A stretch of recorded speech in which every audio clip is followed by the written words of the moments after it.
매트 헤이그의 미드나잇 라이브러리라는 책에 보면은 재밌는 얘기가 나와요.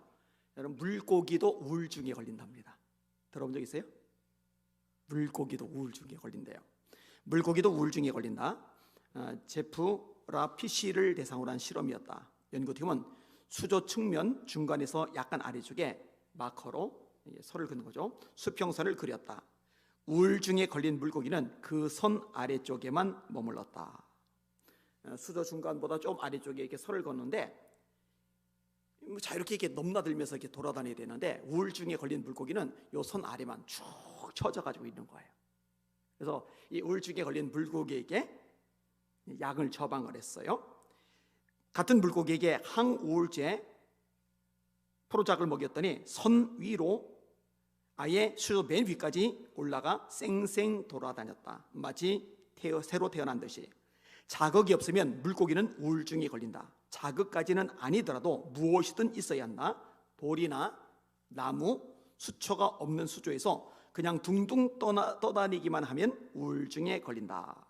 수조 안에다 돌도 넣어놓고 수초도 넣어놓고 뭐 이것저것 이렇게 장식을 해놓잖아요.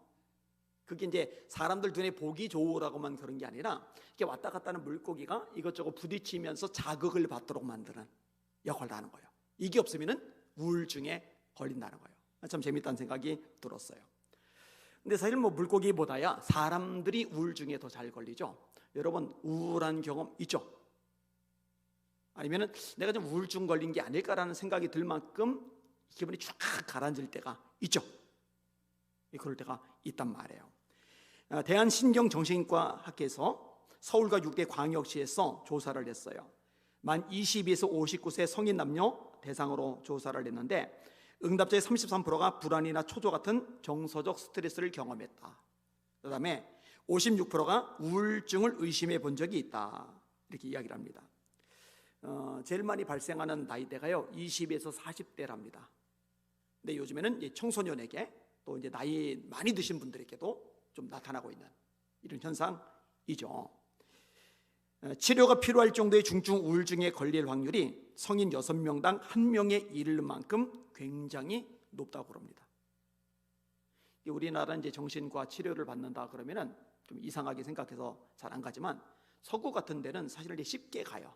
우리나라 감기 걸리면은 병원 가서 주사 맞고 약 처방 받듯이 서구 나라는 쉽게 정신병원에 가가지고 진료를 받는 거예요. 상담을 받는 거예요. 치료를 받는 거예요. 우리나라도 좀 더 자연스러워질 필요가 있어요. 정신과 갔다 왔다 그러면은 색안경 끼고서 아주 요상하게 보기 때문에 쉬쉬하잖아요. 좀 바뀔 필요가 있다고 생각이 듭니다. 이 우울증은요 사람을 부정적이 되게 만들기도 합니다. 윤홍균 님이 쓴 자존감 수업에 나오는 대목입니다. 부정적인 감정에 빠지면 자연스럽게 과거의 기억 중 부정적인 사건만 떠오른다. 분명 중간에 좋았던 일도 있었건만 그것들은 전혀 떠오르지 않는다. 가정생활 생각해 보는 거예요. 아내에 대해서, 남편에 대해서 분명히 행복했던 시간, 아름다웠던 추억들의 시간이 있는데 그거는 안 떠올라요. 안 좋았던 거, 얼굴 붉혔던 거, 열받았던 거, 우울했던 것, 이런 것들만 떠올라요. 나쁜 기억 때문에 우울한 게 아니라 우울하기 때문에 나쁜 기억만 붙잡고 있을 수 있다는 얘기다. 그런 사람은 당연히 존재감도 떨어진다.